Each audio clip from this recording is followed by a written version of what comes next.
बिस्मिल्लाहिर्रहमानिर्रहीम। Dear students, आज हमने एक इम्पॉर्टेंट टॉपिक जो हमारे फाइनल ईयर के स्टूडेंट्स होते हैं उनको जो FYP होता है, फाइनल ईयर प्रोजेक्ट, उसके अंदर उनको आके एक इशू होता है कि आप कोडिंग कर लेते हैं और कोडिंग करने के बाद डॉक्यूमेंटेशन भी हर यूनिवर्सिटी की अपनी होती है, फॉर्मेट उसका डिफरेंट होता है, वो भी आप लोग कंप्लीट कर लेते हैं। लेकिन एक जो इशू आता है स्टूडेंट्स को वो ये आता है कि फाइनल ईयर प्रोजेक्ट के अंदर या थीसिस के अंदर जो प्लेजरिज्म है वो रिमूव करना बड़ा मुश्किल हो जाता है। तो उसको रिमूव करने के काफ़ी सारे हमारे पास वेज़ हैं। तो सबसे पहले तो हम ये देखते हैं कि जो प्लेजरिज्म होती है वो होती क्या है। अगर तो आप कंप्यूटर साइंस के स्टूडेंट हैं तो फिर तो आपको ये आइडिया होगा कि प्लेजरिज्म क्या होती है। प्लेजरिज्म होती है जी, जब आप स्क्रीन नज़र आ रही है आपको?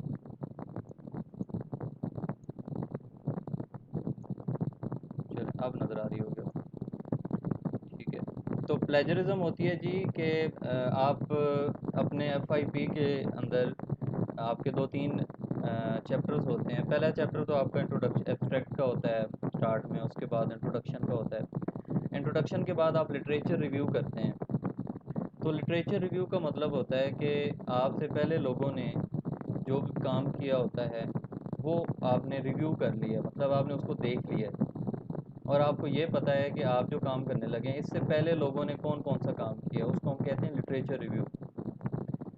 उसके अंदर मोस्टली स्टूडेंट ये करते हैं कि पूरा का पूरा लिटरेचर रिव्यू उठा के, मतलब उन्होंने गूगल क्रोम के ऊपर, यहाँ से गूगल क्रोम पे गए और यहाँ पे गूगल स्कॉलर्स के ऊपर आपको आर्टिकल्स मिलते हैं। तो जैसे हमारा एक प्रोजेक्ट था जिसके अंदर हमने फेस रिकग्निशन के लिए एक किया है हमारे स्टूडेंट ने। तो फेस रिकग्निशन के लिए आप, ये गूगल स्कॉलर है, इस गूगल स्कॉलर से फेस रिकग्निशन,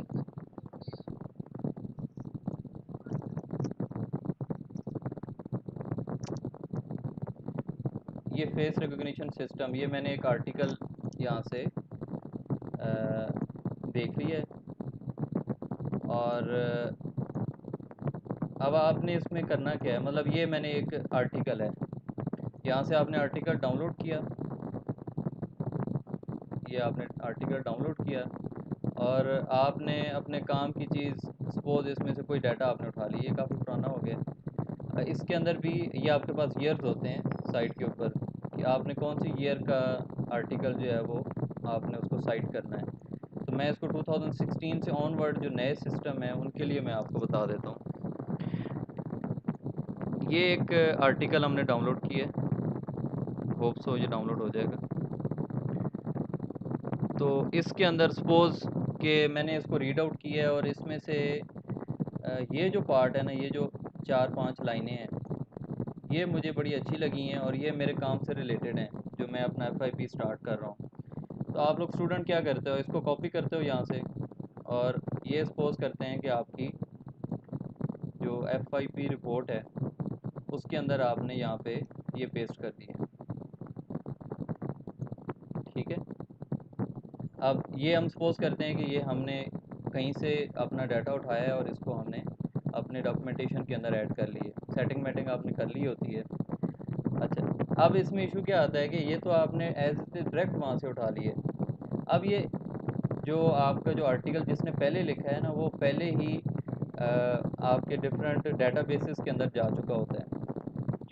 अब जब आप अपना ये आर्टिकल बनाएंगे तो आपको इसके अंदर प्लेजरिज्म आएगी। हम वो प्लेजरिज्म चेक कर लेते हैं, इसको सेव करते हैं डेस्कटॉप पे।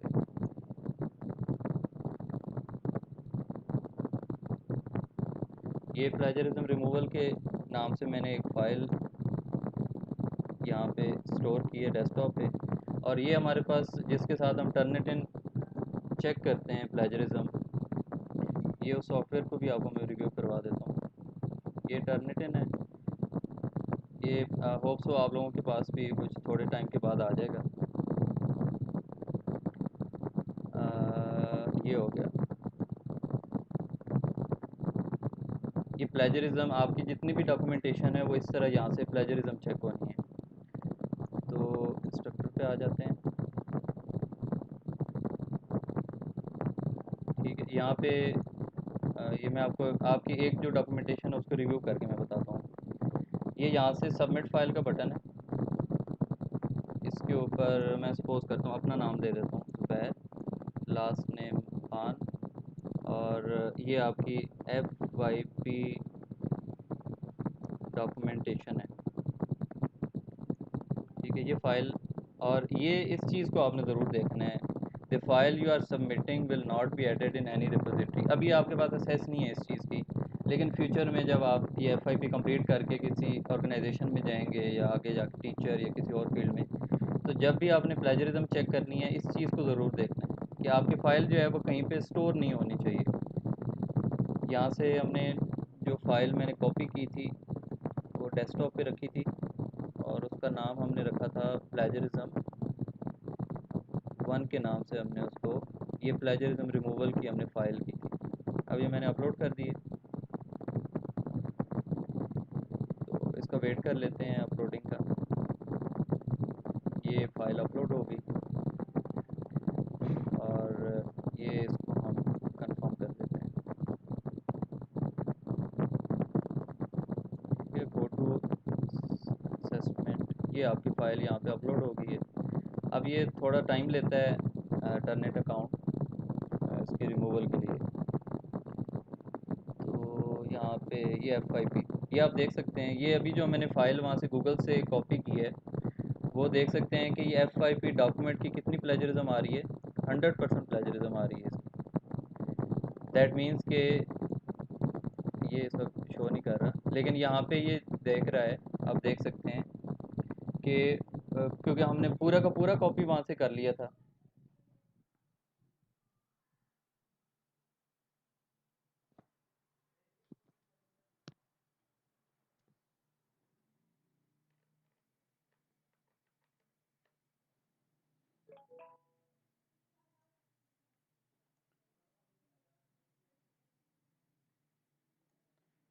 आवाज़ आ रही है आपको?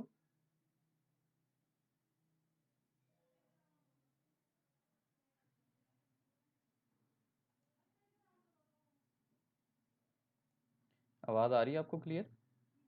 अच्छा ठीक है। अच्छा ठीक है, चलें, वो लाइट चली गई थी तो ठीक है। जी ठीक है, वो सेशन क्लियर कर लेते हैं। अच्छा, उसके ये देखें, जब आप लोग मुझे डॉक्यूमेंटेशन सेंड करेंगे तो मैं इस तरह अपलोड करके, तो ये मुझे उसने फाइनल रिपोर्ट दे दी है। तो अब ये फाइनल रिपोर्ट हमारे सामने डिस्प्ले होगी और हमें ये पता चल जाएगा कि ये जो कॉपी हमने टेक्स्ट की है ये कहाँ से उठाया गया है।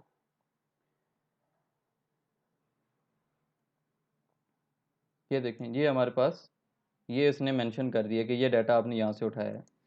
ये 100% आ रही थी, तो अब ये आप देख सकते हैं कि ये वेबसाइट भी बता रहा है कि आपने किस वेबसाइट से ये डाटा उठाया है।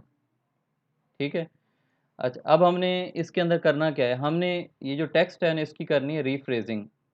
सबसे जो बेस्ट तरीका होता है ना और जो लीगल तरीका होता है, और भी काफ़ी सारे तरीके हैं, आप यूट्यूब के ऊपर सर्च करेंगे तो आपको डिफरेंट तरह के ट्रिक्स वहाँ से नज़र आएंगे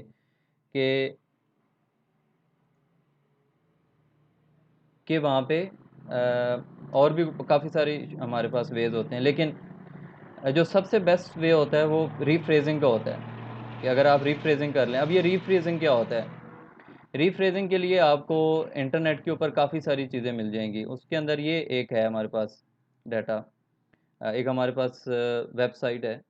आप लोग इसको, इसके अलावा भी आपको बहुत सारी चीज़ें, लेकिन मुझे ये अच्छी लगी है इसलिए मैंने यहाँ पे मेंशन कर दी है। तो हमने जो डॉक्यूमेंटेशन वहाँ पे गूगल से कॉपी की थी प्लेजरिज्म 1 के नाम से, वो ये प्लेजरिज्म रिमूवल के नाम से, वो ये पढ़िए।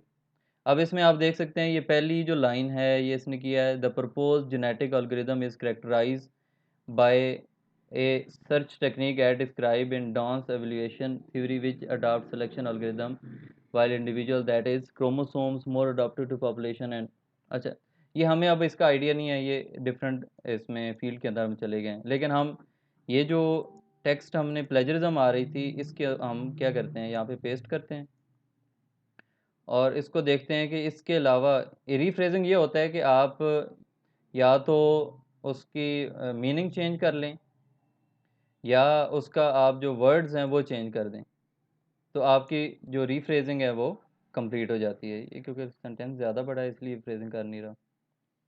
तो अगर आपका सेंटेंस एक्टिव में है तो उसको पैसिव भी कर सकते हैं। जी जी मीन्स के सिनोनिम्स इनके चेंज हो जाएंगे। जी, सिनोनिम्स चेंज कर सकते हैं, उस जो हमारा आर्टिकल है उसको चेंज कर सकते हैं। अच्छा, ये इस वक्त बता रहा है कि जनाब इसका अल्टरनेट भी कोई नहीं है, क्योंकि अच्छा इसका अल्टरनेट क्या है, मैं आपको यहाँ पे सिंपल एग्जांपल दे देता हूँ। जैसे मैं लिखता हूँ जी आई एम गुड यहाँ पे, इसको ऐसे देख लेते हैं। सपोज यहाँ पे लिखता हूँ आई एम गुड, तो इसका अल्टरनेट क्या हो सकता है? इसका अल्टरनेट हमें ये बताएगा कि ये हो सकता है। इसका अल्टरनेट यहाँ पे नहीं बता रहा। अच्छा, कोई और वेबसाइट देख लेते हैं। रीफ्रेजिंग टूल, ये आपको इंटरनेट के ऊपर बेताशा मिल जाएंगे। ये री राइटिंग टूल है, ये हो गया जी। अब वो सेम वही टेक्स्ट इसमें कॉपी करते हैं और इसके अंदर हम पेस्ट कर देते हैं। अच्छा, गो का बटन प्रेस किया तो ये जितना भी डॉक्यूमेंट होगा ये इसको हमें चेंज करके बता देगा।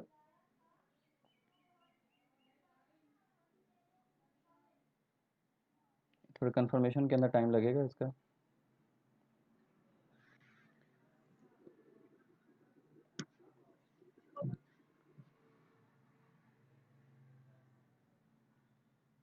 इसका वेट कर लेते हैं थोड़ा। अच्छा जी, ये हो गया। अच्छा, ये ऊपर आप देख सकते हैं। ये आप ज़रा वर्ड इस पे गौर करें तो यहाँ पे लिखा हुआ है the propose genetic algorithm is characterised by search technique. तो ये जब आप इसको रीफ्रेज करेंगे तो ये यहाँ पे लिखा हुआ है the propose genetic algorithm is portrayed by an inquiry method as depicted in the dawn evolution hypothesis. इसने क्या कर दिया है, इसने उस सेंटेंस को चीज़ वही रहने दी है, लेकिन इसने उसके सिनोनिम्स को चेंज कर दिए हैं, कुछ इसकी जो वर्ड्स हैं वो चेंज कर दिए हैं। तो अब ये वाला जो सेंटेंस है इसका मतलब यही रहेगा, लेकिन इसने इसको चेंज कर दिया है। अब यहाँ पे क्या प्रॉब्लम आता है? प्रॉब्लम ये आता है कि यहाँ पे क्योंकि गूगल से ये सिनोनिम्स वर्ड उठाए जा रहे हैं, तो ये यहाँ पे कुछ ऐसे वर्ड्स आ जाते हैं जिनका मतलब वो नहीं बन रहा होता। जैसे हम अगर कंप्यूटर साइंस की बात करें तो कंप्यूटर साइंस में डिफरेंट वर्ड्स ऐसे होते हैं जो सिर्फ कंप्यूटर लैंग्वेज में ही यूज़ होते हैं, वो बाकी किसी और लैंग्वेज के अंदर उनका मतलब और होता है। तो हम ये सपोज करते हैं कि फर्स्ट फेज़ के अंदर यहाँ पे हमने कर लिया। अब आपने इसको गौर से पढ़ना है कि क्या जो ये चीज़ मैंने यहाँ पे पुट की है क्या इसका भी मतलब वही बन रहा है। अगर आपको इसमें थोड़ा सा फ़र्क लग रहा है तो आप उसके वर्ड्स को दोबारा फिर चेंज कर सकते हैं। जैसे evolution hypothesis which adjust determination components where computer that is chromosome increasingly adjust. अब ये हमारा चेंज हो गया। अब हम ये करते हैं कि इसको कॉपी करते हैं और वो जो फाइल थी हमारी, ये हमारे पास फाइल थी, इसको ये जो रीफ्रेजिंग वाला है ना ये भी इसके अंदर डाल देते हैं। तो अब इस फाइल को दोबारा इसकी प्लेजरिज्म चेक करते हैं कि ये कितने परसेंट दोबारा हमें दे रही है। तो हम इसको दोबारा टर्निटिन के अंदर अपलोड करते हैं और वहाँ पे देखते हैं कि हमने जो रीफ्रेजिंग की है उससे कोई प्लेजरिज्म कम या ज़्यादा होने के ऊपर फ़र्क पड़ा है कि नहीं पड़ा। प्लेजरिज्म F5P डॉक्यूमेंटेशन,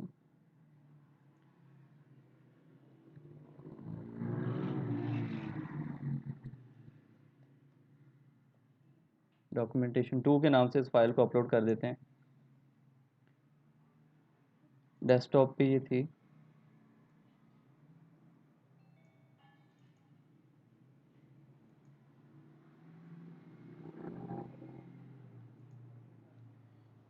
ठीक है, तो अब हम देखते हैं कि पहले जो हमें 100% वो दे रहा था प्लेजरिज्म, क्योंकि हमने एज इट इज़ सारी कॉपी करके वो चीज़ पेस्ट की है अपनी डॉक्यूमेंटेशन के अंदर। तो अब देखते हैं कि हमें कितने परसेंट वो देता है। ये हमारी अपलोड होगी, ये डॉक्यूमेंटेशन 2 के नाम से हमने अपलोड की है। थोड़ा सा वेट कर लेते हैं इसका।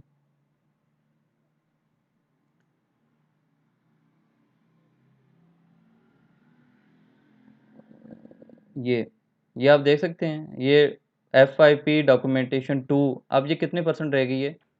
अब जहाँ ये पहले 100% थी, अब ये 76% पे आ गई है। ठीक है, तो अब ये 76% से भी अगर नीचे आपने लानी होगी, तो फिर आपको इसकी ये जो टेक्स्ट हमने कॉपी किया, इसकी रीफ्रेजिंग थोड़ी सी और चेंजिंग और करनी पड़ेगी। अब इसकी और चेंजिंग हम क्या कर सकते हैं? अब इसमें 76% क्यों आ रहा है? 76 इसलिए आ रहा है कि क्योंकि इसके अंदर हमारे पास जो पुराना डाटा है वो भी इसी के अंदर है। अब इस 76 वाले की रिपोर्ट देखते हैं, ये हमें क्या रिपोर्ट देते हैं। 76%,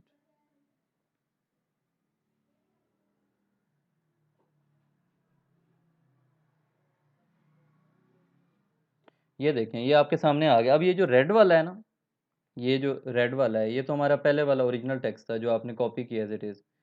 ये जो नीचे वाले अब ये पैराग्राफ है, अब इसमें देख सकते हैं कि इसकी प्लेजरिज्म काफ़ी कम हो चुकी है। तो इस वजह से ये 76 दे रहा है। तो अब ये अगर आप इसको देखें, ये जो नीचे वाला पैराग्राफ है, तो इसकी प्लेजरिज्म टोटल 13% रह गई है। तो हम ये जो फ़ाइल हमने इस तरह कॉपी की है, इसको दोबारा एक दफ़ा देख लेते हैं। अब इसमें से ये तो हमारा ओरिजिनल टेक्स्ट था, इसको डिलीट कर देते हैं और सिर्फ़ ये जो फ़ाइल है, इसको ज़रा चेक करते हैं कि अब जो हमने रीफ्रेज़िंग किया था, उसकी प्लेजरिज्म हमारे पास कितनी आती है। इसको एक दफ़ा और देख लेते हैं।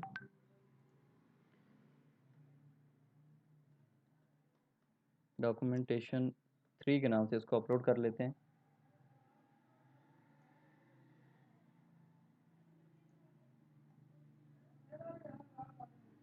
प्लेजरिज्म रिमूवल, यहाँ पे अपलोड।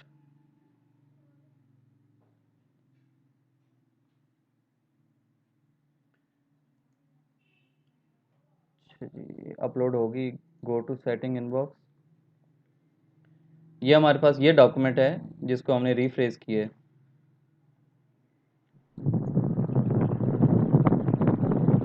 तो ये आप देख सकते हैं कि डॉक्यूमेंट 3 के अंदर जो प्लेजरिज्म है वो 0% आ गई है।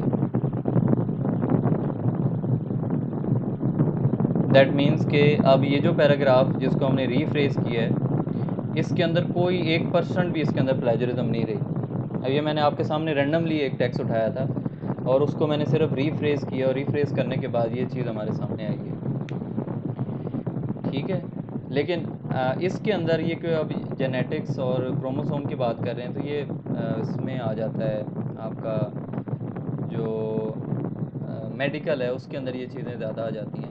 तो अब इसके अंदर आपने देख लेना है कि ये जो पैराग्राफ लिखा है जिसकी प्लेजरिज्म अब 0% हो गई है, क्या इसके अंदर क्या मतलब इसका वही बन रहा है जो मैं अपने पैराग्राफ के अंदर जो मैं अपनी डॉक्यूमेंटेशन के अंदर चेंज करने की कोशिश कर रहा हूँ।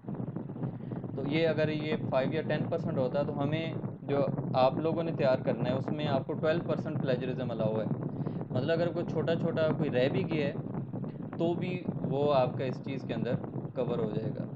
तो ये एक बेस्ट वे है जिसके साथ आप अपनी जो डॉक्यूमेंटेशन है उसकी प्लेजरिज्म रिमूव कर सकते हैं। मैंने तो आपको एक पैराग्राफ का बताया है, लेकिन ये लीगल तरीका है। बाकी इसके अंदर ट्रिक्स बहुत ज़्यादा हैं, लेकिन वो ट्रिक्स जो हैं वो इल्लीगल हो जाते हैं। आपकी डिग्री जो है वो अगर बाद में कोई ऐसा सॉफ्टवेयर जिसने वो आपका ट्रिक पकड़ लिया, तो आपकी डिग्री 5-10 साल के बाद भी कैंसिल हो सकती है। तो जो यूट्यूब के ऊपर डिफरेंट ट्रिक्स लोग बताते हैं, उन चीज़ों से अवॉइड करें।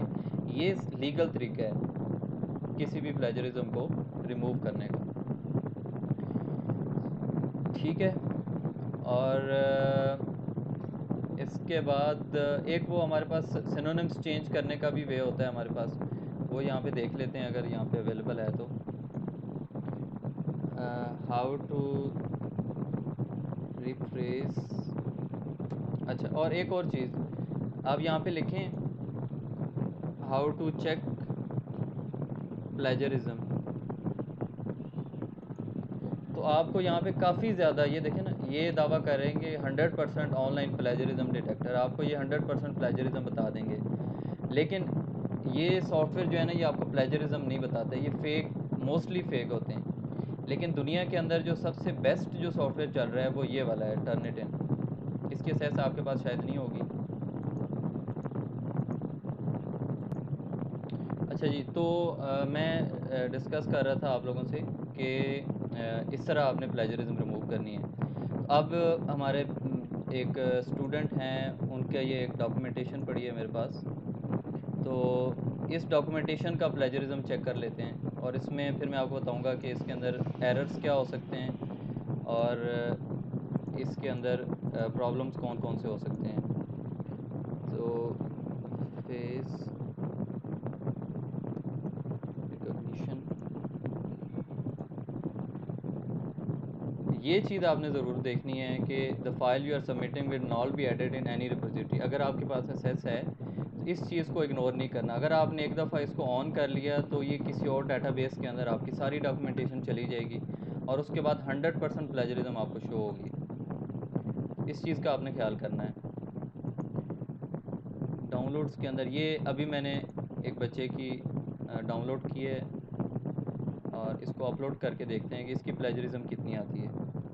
ये आप लोगों का एक फाइनल ईयर प्रोजेक्ट है, हसन और हसनैन का। ये थोड़ी बड़ी फ़ाइल है तो इसमें थोड़ा टाइम लगेगा, एक आधा मिनट लग जाएगा इसके अंदर।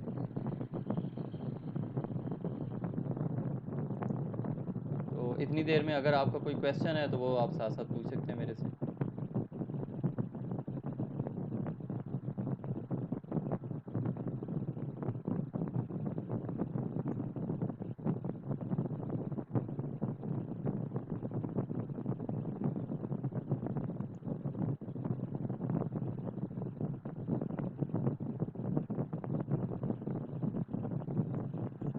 जी सर, एक क्वेश्चन है मेरा। जी जी।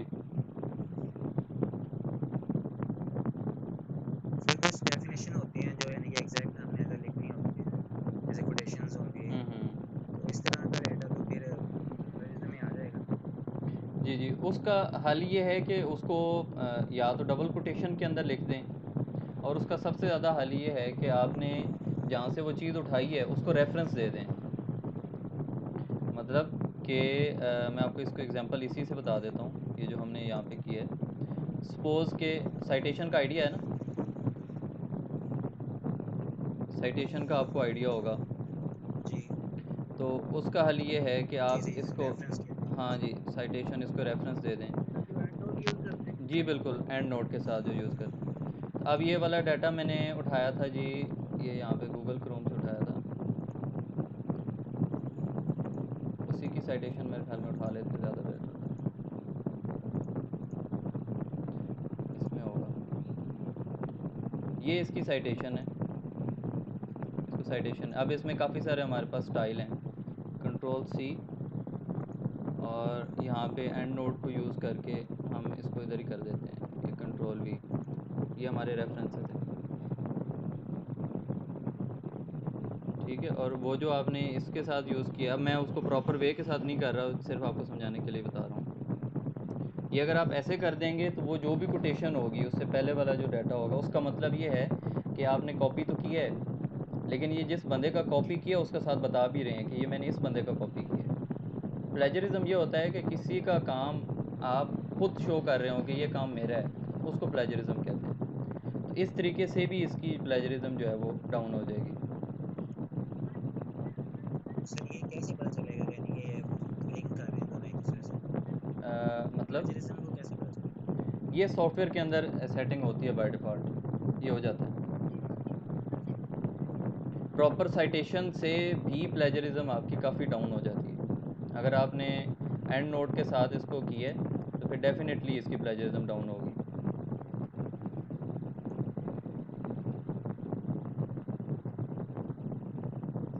ये फेस रिकग्निशन का है।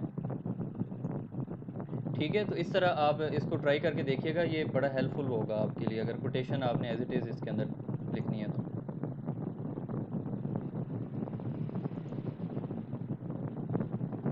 जो सर हमने रेफरेंस देने हैं एंड पे जी जी 40-50 जी जितने भी हैं, जी जी। तो उनको हम एंड नोट के साथ यानी कि इस तरह यूज़ कर सकते हैं बीच में डॉक्यूमेंटेशन में। यस, यही तो करते हैं हम।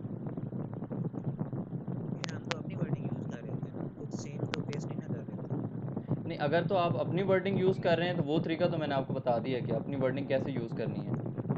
लेकिन अगर आप जैसे कह रहे हैं, आपने कोटेशन की बात की है ना कि एज इट इज़ कॉपी करनी है, तो फिर उसको साइटेशन प्रॉपर देंगे तो वो प्लेजरिज्म के अंदर नहीं आएगा। समझ गए?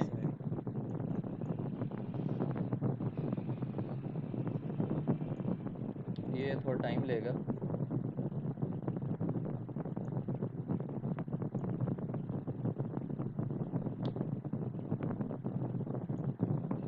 अगर आप लोगों की भी डॉक्यूमेंटेशन पड़ी है तो मुझे अभी सेंड कर दें, मैं आपको उसकी प्लेजरिज्म चेक करके दे दूँगा। लेकिन ये अकाउंट आज के लिए है मेरे पास।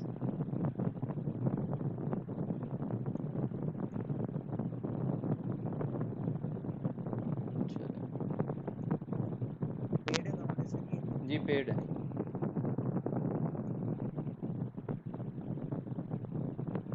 चलें इसको थोड़ा बाकी लोकल दे रहे हैं प्लेजरिज्म चेक करके। जी नहीं, वो अनपेड होते हैं और वो अथेंटिक नहीं होते। कोई भी यूनिवर्सिटी उसको अथेंटिक नहीं मानती और वो प्लेजरिज्म प्रॉपर चेक करते भी नहीं हैं। तो सिर्फ डाटा हमारा नेट पे चला जाता है डेटाबेस में बस। Exactly exactly. FIP डॉक्यूमेंटेशन ये किस नाम से हमने अपलोड की थी? फेस रिकग्निशन के हिसाब से इनका 20% आ रहा है, ये देखो। ये यहाँ पे हसनैन होंगे। हसनैन है आप यहाँ पे? जी सर। हाँ जी, ये आप लोगों की डॉक्यूमेंटेशन है और इसके अंदर आप देख सकते हैं कि आपकी जो प्लेजरिज्म है वो 20 पर, लास्ट टाइम जब हमने चेक की थी तो मेरे ख्याल में 35 आ रही थी। अभी इसकी प्लेजरिज्म कम ऐसा ही होगी। है। जी, तो अब ये 20% इन्होंने किधर किधर से उठाया है, ये यहाँ पे नज़र आ रहा है सामने कि 2% यहाँ से इस साइड से उठाया है, 2% इससे, 2% इससे। तो ये 20% है। अब इनको तकरीबन 8% और डाउन आना पड़ेगा, फिर जाके इनकी डॉक्यूमेंटेशन एक्सेप्ट होगी।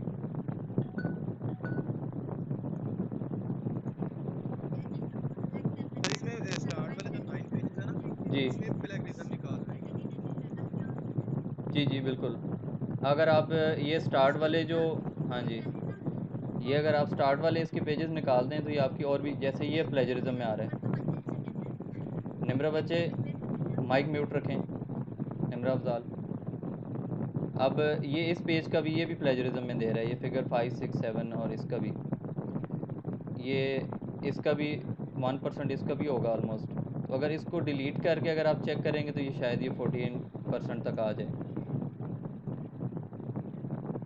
ठीक है, तो बाकी तकरीबन आलमोस्ट इन बच्चों ने काफ़ी अच्छा काम किया हुआ है, लेकिन ये जो पैराग्राफ ये पूरा का पूरा कॉपी किया हुआ है। तो ये देख सकते हैं कि ये पूरा का पूरा आपको प्लेजरिज्म में दे रहा है, लेकिन सर ओवरऑल। मेरा एक क्वेश्चन है आपसे। जी जी। सर ये तो आपने अकाउंट बनाया सर, इस पे हम कितना पे करके अपना अकाउंट बना सकते हैं, या इन फ्यूचर अगर कोई प्लेजरिज्म चेक करनी पड़ेगी तो कितना ये पे करते हैं आप इस पे? ये आप टीचर वाली बातें कर रहे हैं, आप मुझे व्हाट्सएप करिएगा, वहाँ पे आपको बताऊँगा। ठीक ठीक है। है सर। हाँ जी, मैं आपको इनबॉक्स कर दूँगा इसकी सर इन्फॉर्मेशन। जी जी। सर आप कह रहे थे अगर बस आज तक का टाइम है, वो जो आप ये प्लेजरिज्म चेक करने वाला सॉफ्टवेयर जी चेक जी। किया जिसने, तो मैंने पूछा था कब तक का टाइम है आपके पास? ये मैंने ना आज की असेस ली हुई है दोस्त से, सिर्फ इस मीटिंग के लिए। तो आज कब तक की है, मतलब शाम तक? हाँ मतलब वो सिर्फ किसी वक्त भी। मीटिंग के लिए? जी जी, सिर्फ ये मीटिंग के लिए मैंने उसे लिए ताकि आप लोगों को समझा सर सकूं कि चेक कैसे होता शाम है। तक अगर आप सेंड डॉक्यूमेंटेशन तो आप चेक कर लें जी उसके बिल्कुल। सिस्टम में। अभी ना यासर ये रिकॉर्डिंग हम कर रहे हैं, तो ये रिकॉर्डिंग जब ऑफ करके ना तो फिर ये सारी जी बातें जी आपको मैं एक्सप्लेन कर दूंगा। ठीक है। ठीक हो गया। जी जी, ये सारी इन्फॉर्मेशन मैं आपको दे दूंगा। तो एक्चुअल आपको सिर्फ बताने का ये मकसद था कि प्लेजरिज्म ये होती है और चेक ऐसे होती है और उसको रिमूव इस तरह करते हैं। ठीक है, ये काफ़ी बच्चों का इशू है, तकरीबन हर बच्चे का ये इशू होता है। तो ये प्लेजरिज्म चेक कैसे करना है ये आपको मैं ऑफलाइन अभी रिकॉर्डिंग ऑफ करके ना फिर सारी चीज़ें एक्सप्लेन करता हूँ। तो अभी अगर इस प्लेजरिज्म से रिलेटेड अगर आपका कोई क्वेश्चन है तो आप पूछ सकते हैं मेरे से।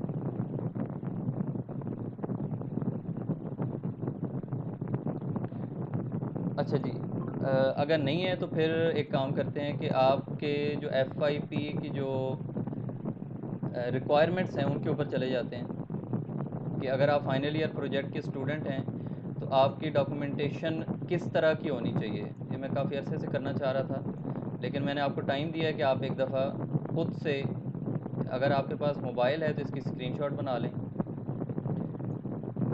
अगर इनमें से कोई भी चीज़ आपकी ऊपर नीचे होगी तो आपका जो FYP है वो एक्सेप्ट नहीं होगा। ये बेसिक रिक्वायरमेंट्स हैं जिनको आपने फुलफ़िल करना ही करना है। ठीक है, यहाँ काफ़ी सारे FYP के स्टूडेंट्स भी होंगे और जो अभी 6 सेमेस्टर में हैं उनके लिए भी इम्पॉर्टेंट है कि आपने फ्यूचर में किस तरह करना है। अच्छा जी, पहली जो सबसे इम्पॉर्टेंट चीज़ है वो ये है कि आपका जो FYP है वो 80 पेजेस मस्ट होने चाहिए। ठीक है, ये बात आपने माइंड में ज़रूर रखनी है कि कितने पेजेस होने चाहिए, 80 पेजेस। अच्छा, आपका जो पेज नंबर 1 होगा वो कहाँ से स्टार्ट होगा, वो इंट्रोडक्शन से स्टार्ट होगा। जैसे ये एक बच्चे का अभी जिसका हमने प्लेजरिज्म चेक किया है उसका मैं डॉक्यूमेंटेशन ओपन कर लेता हूँ।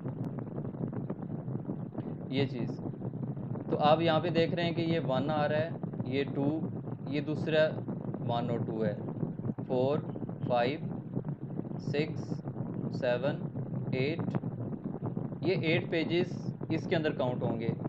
जो पेज नंबर 1 शुरू हो रहा है वो यहाँ से शुरू हो रहा है, ये आप देख सकते हैं। तो आपकी जो डॉक्यूमेंटेशन है, अगर ये पेज नंबर 1 यहाँ से शुरू हो रहा है तो फिर तो ठीक है, लेकिन अगर वो पेज नंबर यहाँ से शुरू हो रहा है पहले पेज से, इधर से, तो फिर दैट मीन्स कि आपकी डॉक्यूमेंटेशन सही नहीं बनी, आपकी डॉक्यूमेंटेशन गलत है। तो इस पॉइंट को आपने ज़रूर गौर से देखना है। लास्ट टाइम हमारी 3 फाइनल ईयर की कॉपीज़ इस वजह से वापस आई हैं कि उनका ये मसला था इसके अंदर। इसका मतलब ये है कि आपकी जो डॉक्यूमेंटेशन होगी वो यहाँ से शुरू होगी, ये पेज नंबर 1 होगा। क्लियर है? ये पॉइंट मेरे ख्याल में आपका क्लियर हो गया होगा। अच्छा, उसके बाद references page will not be included in 80 pages. ये जो 80 पेजेस मिनिमम कह रहे हैं, इनके अंदर जो रेफरेंसेस के पेजेस हैं वो शामिल नहीं होंगे। ये आप देख सकते हैं कि रेफरेंसेस भी इनके, ये 80 पेजेस यहाँ पे ख़त्म हो गए। ये मैंने ही प्रोजेक्ट करवाया है फेस रिकग्निशन का, हसन और हुसैन इसके ग्रुप मेंबर हैं। तो 80 पेजेस हमारे यहाँ पे कंप्लीट हो गए हैं। तो ये रेफरेंसेस वाला जो 81 पेज है, 82 पेज है, 83 पेज है, 84 पेज है और 85 और 86 7 और ये 88। तो ये जो आखिरी वाले जो 8 पेजेस हैं ये भी इन पेजेस के अंदर शामिल नहीं होंगे। इन 80 पेजेस के अंदर ये भी शामिल, दैट मीन्स आपका जो डॉक्यूमेंट है वो आपका 80 पेजेस का होना चाहिए। स्टार्ट की फॉर्मेटिंग और आखिरी 7-8 पेजेस रेफरेंसेस वाले वो इसके अंदर शामिल नहीं होने चाहिए। अच्छा, रेफरेंसेस पे विल नॉट बी इंक्लूडेड, ये चीज़ भी हमने क्लियर कर ली है। उसके बाद है लाइन स्पेसिंग आपकी 1.5 होनी चाहिए। ये चेंज हो सकती है अगर आपके पास रिक्वायरमेंट आती है कि 1.25 करनी है, 1.75 करनी है, तो ये रिक्वायरमेंट आसानी से चेंज हो सकती है, लेकिन फॉर द टाइम बिंग हम ये कंसिडर करते हैं कि ये 1.5 आपकी होनी चाहिए। अच्छा, आप लोग जो गलती करते हैं वो ये करते हैं कि पैराग्राफ की स्पेसिंग बहुत ज़्यादा कर देते हैं। जैसे यहाँ से मैं आपको एक एग्जांपल बता देता हूँ। पैराग्राफ की स्पेसिंग, जैसे ये इन 2 पैराग्राफ के दरमियान स्पेस, आप लोग क्या करते हैं कि यहाँ से पैराग्राफ ख़त्म किया तो नीचे वाला पैराग्राफ आप यहाँ से शुरू कर रहे होते हो, इधर से, ताकि वो जो पेजेस हैं वो ज़्यादा हों। तो इस चीज़ को भी, ये जो आपकी पैराग्राफ की स्पेसिंग है कि इस पैराग्राफ और इसके दरमियान, ये 2 से ज़्यादा नहीं होनी चाहिए। ठीक है, ये बात क्लियर कर लें इसके अंदर,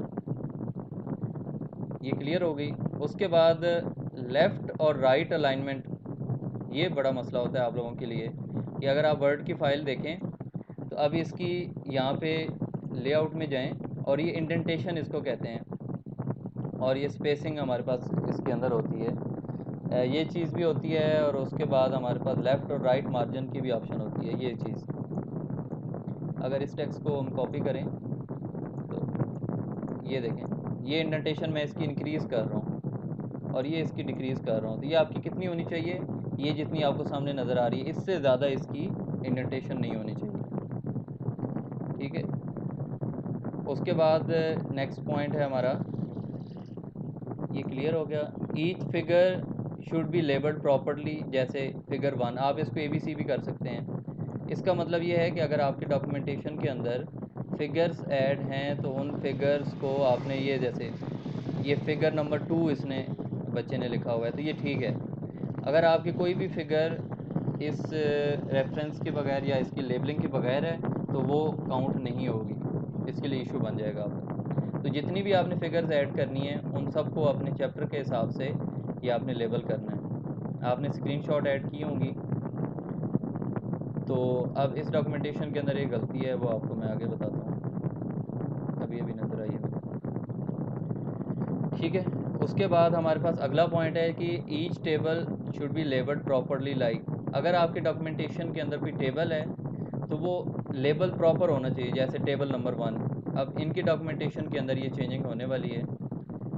अब हाँ, एक और गलती, बाकी जितनी भी डॉक्यूमेंटेशन थी उसमें फ़िगर जो है वो आपने देखा था यहाँ नीचे आ रही थी इधर, लेकिन जब आप इस पेज के ऊपर आए हैं तो इन्होंने फ़िगर यहाँ पे लिखना शुरू कर दी है ऊपर।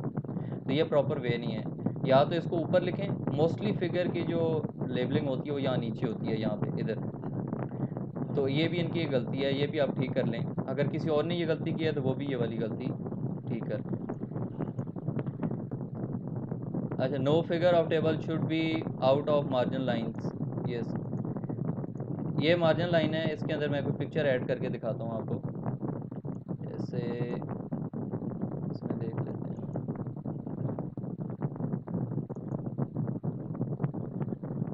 ये देख लेते हैं जी। अगर ये अभी आप देख सकते हैं कि मार्जिन लाइन के अंदर है। अच्छा, मार्जिन लाइन को चेक करने का एक तरीका प्रॉपर वे है, दूसरा देसी तरीका ये है कि आप इसको जूम आउट कर लें अपनी स्क्रीन को, और अब आप ये देखें कि आपकी ये डॉक्यूमेंटेशन यहाँ पे आ रही है, ये साइडों की मार्जिन लाइन देख रहे हैं। अगर इसमें से कोई टेक्स्ट आउट होगा तो आपको यहीं पे पता चल जाएगा कि ये टेक्स्ट मेरा इस मार्जिन लाइन से आउट हो रहा है। ये देखो, ये ना देख रहे हैं यहाँ पे, ये प्रॉपर लाइन के अंदर आ रहा है। लेकिन आप जब पिक्चर्स और स्क्रीनशॉट ऐड करते हैं तो उसके अंदर क्या होता है, आप किसी वीडियो को कम कर देते हैं, किसी को ज़्यादा, ऐसे कर लेते हैं। अब आप इसकी देखें, इसकी अलाइनमेंट आउट हो गई है। तो मार्जिन लाइन से बाहर कोई भी पिक्चर या टेबल आपका नहीं होना चाहिए, इस साइड से भी नहीं होना चाहिए और इस साइड से भी नहीं होना चाहिए। अच्छा, एक और गलती जो आप लोग करते हैं मोस्टली, वो ये होती है कि लेआउट के अंदर, अब इसको इधर देख लेते हैं, आप क्या करते हैं इस तरह की मार्जिन लाइन को ड्रॉ करते हैं। तो इसके अंदर इशू क्या आएगा, जब आप इस पेज को प्रिंट आउट करेंगे तो यहाँ से तो बाइंडिंग होनी है, यहाँ तक इतना पेज तो आपकी बुक के अंदर आ जाएगा। जैसे अगर आपको मैं ये दिखाऊं, अगर आप वीडियो देख रहे हैं तो ये जब बाइंडिंग होती है तो ये किसी भी पेज का जो ये वाला हिस्सा होता है, ये मतलब ये अगर आपको बुक नज़र आ रही है तो ये वाली साइड तो यहाँ से बाइंडिंग के अंदर आ जानी है। तो अगर आप इस साइड से इस तरह की बाइंडिंग रखेंगे तो आपकी ये जितनी राइटिंग है ये सारी बाइंडिंग में आ जाएगी और ये आपको दोबारा फिर कॉपी करानी पड़ेगी। तो इसका मतलब है इसके लिए स्पेस छोड़ें बाइंडिंग के लिए, इसको ज़ीरो के ऊपर रखें यहाँ पे। अब ये वाला ऐसा बाइंडिंग यहाँ पे वो क्लिप्स वगैरह रख जाएंगे या जो भी चीज़ उस बुक को आपने क्लियर करवाना है तो ये इसके अंदर हो जाएगा। ये लास्ट ईयर भी हमें 2-3 इश्यूज़ आए थे इस तरह के। उसके बाद ये क्लियर हो गया। प्लेजरिज्म 12% से कम होनी चाहिए। अब ये मेरा टॉपिक भी यही था, मैंने आपको चीज़ें क्लियर कर दी हैं कि 12% से अगर ऊपर है तो आपकी डॉक्यूमेंटेशन एक्सेप्ट होने का कोई चांस ही नहीं। उसमें डाटे की बातें बाद में होंगी, पहले ये वाली बातें होंगी। There should be at least references. अच्छा, हर पेज के ऊपर एक रेफरेंस ज़रूर होना चाहिए, या एटलीस्ट अगर अगले पेज के ऊपर 2 रेफरेंस ज़रूर होने, साइटेशन ज़रूर होनी चाहिए। अब इस डॉक्यूमेंटेशन के अंदर भी मुझे हर पेज के ऊपर कोई चीज़ नज़र नहीं आ रही कि इनकी साइटेशन कहाँ पे है। एंड के ऊपर साइटेशन ऐड है लेकिन यहाँ पे मुझे साइटेशन नज़र नहीं आ रही, ये भी इनका एरर है, ये भी रिमूव करना पड़ेगा। ठीक है, यहाँ पे मुझे साइटेशन नज़र नहीं आ रही, एंड के ऊपर मुझे नज़र सर आ मेरा रही एक क्वेश्चन है इसी से रिलेटेड। है। जी जी, पूछें। सर इसमें आप कह रहे हैं कि हर एक पेज पे या रेफरेंस ज़रूर होना चाहिए, जी जी। लेकिन सर अगर डेटा हम अपने प्रोजेक्ट बना रहे हैं और अपना खुद ही लिख रहे हैं, अभी नेट से तो कुछ भी नहीं देखते, तो उसमें ना सर इसकी ज़रूरत नहीं होती, अच्छा, उसमें ये है कि मैंने दूसरी बात ये की थी कि ज़रूरी नहीं कि हर पेज के ऊपर आप साइटेशन करें, लेकिन ज़्यादातर कोशिश ये की जाती है कि अब स्टूडेंट क्या करते हैं, स्टूडेंट ये करते हैं कि 80 के 80 रेफरेंसेस पहले 3 चैप्टर के अंदर डाल देते हैं, समझ रहे हैं बात? और आखिरी वाले जो 4 चैप्टर्स हैं उनके अंदर साइटेशन डालते ही नहीं हैं। तो ये ईच पेज वाली आप ये कर लें कि 2-3 पेजेस के अंदर एक साइटेशन ज़रूर होनी चाहिए। ऐसा ना हो कि आपने 80 साइटेशन या पहले 3 चैप्टर के अंदर कंप्लीट कर ली हैं और बाकी वाले जो चैप्टर्स हैं वो बगैर साइटेशन के आ जाएँ। इस रिस्ट्रिक्शन को लगाने का मकसद सिर्फ ये है। क्लियर होगी बात? अच्छा सर, जो लास्ट में जो रेफरेंस ऐड करने हैं सर, ये ये उनसे रिलेटेड है कि ये हर चैप्टर में या हर पैराग्राफ या हर पेज पे हो तो वो टोटल मिला के इतने हो जाए, या जी फिर वो 50 जो नीचे ऐड करने वो अलग से है? नहीं, 50 नहीं, ये मिनिमम 80 ज़रूर होने चाहिए क्योंकि आपके 80 पेजेस हैं। तो जीसी फैसलाबाद की रिक्वायरमेंट लास्ट टाइम भी हमें ये बताई गई थी कि 80 रेफरेंसेस ज़रूर हों। ठीक है, 80 पेजेस होंगे तो इसका मतलब 80 रेफरेंसेस, तो एक ये एवरेज बन रही है कि अगर 80 पेजेस हैं तो 80 रेफरेंसेस आपके इसके अंदर आ जाएंगे। तो ये जो रिक्वायरमेंट है ना, इसके अंदर आपके पास रिलैक्सेशन सिर्फ इतनी है कि अगर आप कोई अपना डाटा ऐड कर रहे हैं तो ज़रूरी नहीं उसके अंदर रेफरेंसेस हो, लेकिन ये ना हो कि मतलब 15-20 पेजेस छोड़ के आगे फिर आपने साइटेशन शुरू कर दी है। तो मिक्स होनी चाहिए, सारी चीज़ें बैलेंस होनी चाहिए आपकी। सर अब बीच में डायग्राम है, स्क्रीनशॉट है, जी जी, मैं वही बात कर रहा कुछ हूँ ना। डेटाबेस हाँ हाँ, वेरिएबल्स हैं, जी मैं वही बात कर उनके रहा हूँ। साथ हम रेफरेंस कहाँ से लाएं? जी मैं वही बात कर रहा हूँ ना, मैं वही बात कर रहा हूँ। जैसे अभी हमारा चैप्टर है हमारा लिटरेचर रिव्यू का, तो इस लिटरेचर रिव्यू के अंदर मैक्सिमम आपके जो साइटेशन है वो हो जाएगी। क्यों? इसके अंदर आपने चीज़ें ऐड ही वही करनी है जो पहले लोगों ने काम किया हो। ठीक है, तो कोशिश करें कि हर पेज पे नहीं तो दूसरे तीसरे चौथे पांचवें पेज के ऊपर आपकी जो साइटेशन है वो ज़रूर हो। साइटेशन का ये मतलब है कि आपके वो काम को सपोर्ट कर रही होती हैं। इसका मतलब ये होता है कि वो काम पहले लोगों ने किया हुआ है, तो जो काम आप कर रहे हैं ये काम बाकी लोगों ने यहाँ तक पहुँचाया और आप इससे आगे काम कर रहे हैं। ये ज़्यादातर जो रिक्वायरमेंट है ना, ये थीसिस के लिए होती है। आप क्योंकि एफआईपी के स्टूडेंट हैं तो आपके ऊपर ये थोड़ी सी रिलैक्सेशन इसके अंदर होगी, लेकिन अगर आप थीसिस के स्टूडेंट हैं, एमसीएस के स्टूडेंट हैं, तो फिर आपको ये कंपलसरी ये रिक्वायरमेंट फुलफ़िल करनी पड़ेगी, क्योंकि थीसिस के अंदर मोस्टली प्रोजेक्ट नहीं होता। लेकिन sir ji ji at the end documentation जो आपने हमें बोले 80 रेफरेंस ये होंगे, जी जी। तो वो हम कर सकते हैं, तो वो वहाँ पे सही नहीं है या हर पेज पे यानी कि हम वहाँ पे तो कर सकते हैं? अच्छा नहीं नहीं नहीं, आप वो मेरी बात को शायद थोड़ा सा गलत समझ गए हैं। ये देखें, ये आपका टेक्स्ट है, खास इसको और से देखिएगा। ठीक है, और मैं ये कहता हूँ कि ये मेरा दूसरा टेक्स्ट है। इसको ज़रा इस बात को क्लियर कर लें, ये आपके माइंड में कन्फ्यूजन है। ये देख लें, ये मेरा टेक्स्ट है, यहाँ पे मैं साइटेशन नंबर 2 डाल देता हूँ, ये 2। ठीक है, अब मैं ये कहता हूँ कि ये जो मैंने डाटा उठाया था वो यहाँ से उठाया है, कंट्रोल सी। मैं डमी के लिए आपको सिर्फ बता रहा हूँ, ये यहाँ पे इस बात को क्लियर कर लेते हैं, ये 2। ये लें, अब आपके कितने रेफरेंसेस हो गए? ये 2 हो गए। 2 हो गए, लेकिन आप देख सकते हैं कि ये साइटेशन, ये जो 1 है ये इसको शो कर रहा है, इस डाटा को। ठीक है, रेफरेंस 1 को शो कर रहा हाँ रेफरेंस 1 को शो कर रहा है, और ये जो रेफरेंस है, ये जो डाटा है ये रेफरेंस 2 को शो कर रहा है। तो इसको मैंने साइट यहाँ पे की है, ये मेरी बात गौर से देखिएगा, सुनिएगा। इसको मैंने है। जी जी। साइट यहाँ पे की है जैसे इस पैराग्राफ के अंदर, लेकिन रेफरेंस मैंने उधर ही डालना है। तो मोस्टली सर ये जो इस तरह पेज के हिसाब से होते हैं वो फुटर में दिए जाते हैं, जी बुक के रेफरेंस साइटेशन जो फुटर में इंक्लूड होते हैं, बुक्स में भी इस तरह और रिसर्च पेपर में भी होता है इस तरह। जी जी, वो अगर तो आप हम इसकी फिर एंड ऑफ पेज पे कर रहे हैं ना ये रेफरेंस डॉक्यूमेंटेशन। जी जी। अच्छा, उसमें ना बकास दो चीज़ें हैं, आप दो चीज़ों को मिक्स कर रहे हैं। एक चीज़ होती है एंड नोट और दूसरी होती है फुट नोट। ठीक है। फुट नोट जो है ये आपको ज़्यादातर बुक्स के अंदर मिलती है कि यहाँ पे अगर मैं फुट नोट आपका ये and note foot note use करता हूँ तो ये क्या होगा कि मेरे पेज के एंड पे मुझे ले जाएगा, और एंड नोट क्या करेगा, ये मेरे डॉक्यूमेंट के एंड पे मुझे ले जाएगा। इस बात को क्लियर कर लें। फुट नोट आपको पेज के एंड पे नीचे मार्जिन, वो मोस्टली हम ये करते हैं कि अगर हमारे पास स्पेस नहीं है तो हम स्टेरिक लगा के उसका आंसर नीचे दे देते हैं उसी पेज के नीचे, ठीक है, उसको फुट नोट कहते हैं। और ये जो आप रेफरेंसिंग कहते हैं इसको एंड नोट के तौर पे कहते हैं कि यहाँ पे आपने लिखा है इसके रेफरेंसिंग यहाँ पे ले जाते हैं, ये देखिए, ठीक है। तो मैं इस चीज़ की बात कर रहा हूँ, ये पॉइंट क्लियर हो गया ठीक है। जी। अच्छा, उसके बाद ये एंड नोट करें तो ये ऑटोमेटिक ये लिस्टेड होते जाते हैं ना लैब में। जी बिल्कुल, ये रेफरेंसिंग का है जी। इसको आप यूट्यूब से कोई वीडियो देख लें, अगर ये आपको ये फुट नोट के ये सारी चीज़ें यहाँ पे भी आप इसको भी मैनेज कर सकते हैं। बिब्लियोग्राफी, एएसपी, मैनेज सोर्सेज, ये यूट्यूब से आपको वीडियोस मिल जाएंगी कि ये कैसे करना है।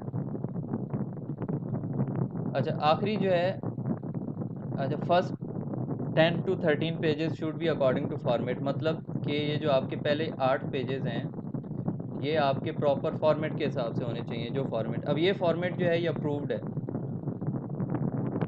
अब इसमें आप देख सकते हैं कि अगर आपने ये हमारी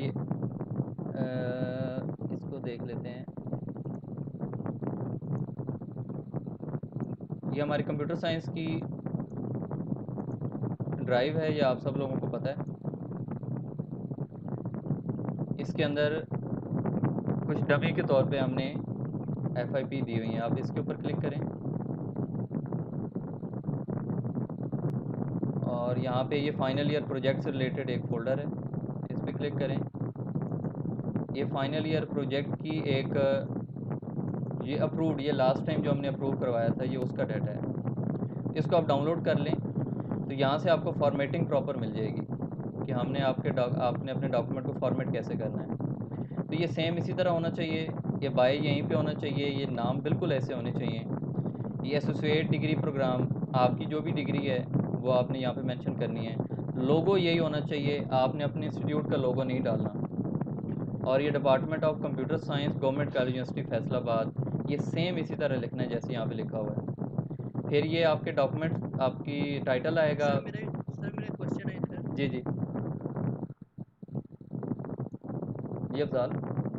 सर इस फॉर्मेट में अगर इस तरह सर हो जाए कि लाइक अब ये जो पहला पेज है जी जी सर, अगर इस पे लोगो नीचे चला जाए जी जी या जिस तरह लोगो नीचे नीचे वाले पेज पे चला गया या हमारे नाम नीचे वाले पेज पे चले गए, जी यानी जी कोई इस तरह कोई तरतीब खराब होगी तो सर इससे कोई मसला तो नहीं होगा? होगा, होगा। ये मसला इसलिए होगा क्योंकि ये जो फ्रंट पेज है ना, ये आपका पेज, इसने बुक के बाहर वाली साइड के ऊपर आना है। ये मेरा अपना थीसिस पड़ा हुआ है, लकीली मैं आपको दिखा देता हूँ। ये मेरी डॉक्यूमेंटेशन है, देख रहे हैं, ये मेरा FIP प्रोजेक्ट है ये वाला। तो ये जो आपका जो ये पेज होता है ना, इसने यहाँ पे फ्रंट पे प्रिंट होना होता है, समझ रहे हैं, वीडियो में देख लें। तो अगर आप ये उस यूनिवर्सिटी ऑफ लाहौर के अगर ये लोगो आप यहाँ पे ले आएंगे नीचे, तो फिर इसका मतलब है ये आपका सारा फॉर्मेट गलत हो गया। तो हर यूनिवर्सिटी ने अपना फॉर्मेट दिया होता है, तो आपने इस फॉर्मेट को प्रॉपर फॉलो करना होता है, ठीक है। यानी कि सर जो चीज़ जिस पेज पे है उसी पे रहनी चाहिए। जिस पेज पे है और जैसे है और जितनी स्टाइल के अंदर है और जितना उसका फॉन्ट साइज़ है वो उधर ही रहनी चाहिए।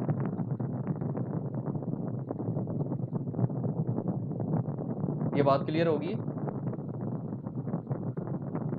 जी सर। ये वीडियो बनाने का और ये सारी चीज़ें बताने का सिर्फ मकसद ये सर है इसकी जी। कंटेंट लिस्ट की बात करते हैं हम इसकी। देखिए 2 साल की कंटेंट लिस्ट है, जी जी हमारी 6 साल की की है तो कोई इशू नहीं है, सेम रहेगा, आपका सिर्फ डिग्री का नाम चेंज हो जाएगा। उसमें चैप्टर के नाम सेम ही होंगे। ये क्योंकि FIP है तो आपका भी FIP है, उसके उस पे चैप्टर के ऊपर जाके देख सर लेते फिर हैं।